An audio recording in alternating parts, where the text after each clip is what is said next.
Reka nongere nguhe ikaze wowe utabasha kuba wanyura kw'iyi video wirebera ibyiza biba kuri Joshua TV Rwanda, amakuru meza ndetse n'ibyamamare bigenda binyuraho.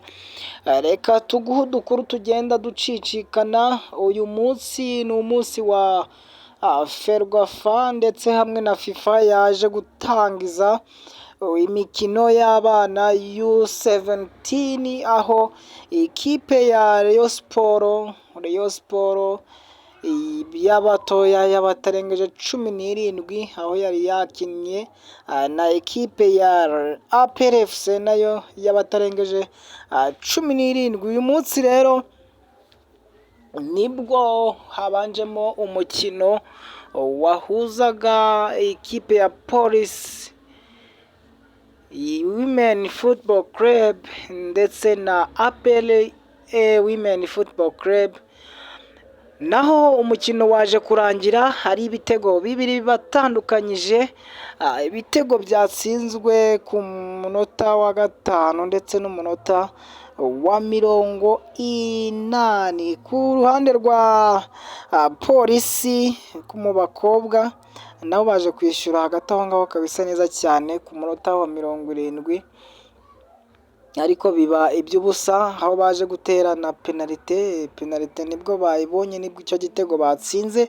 Ariko reka twikomereze ku byaranze uno mukino wa APR FC U17 ndetse na Rayon Sport U17, dore ko uno mukino utavuzweho rumwe, ngo bamwe ngo bakinishije ngo abana barenze imyaka, dore ko uno mutoza wa APR Women Football wa U20 nawe yaje kuvuga ati ahubwo yaje kuba yavuga yuko ahubwo yabatsinze bikeya, dore ko yashakaga ngo ibitego 20.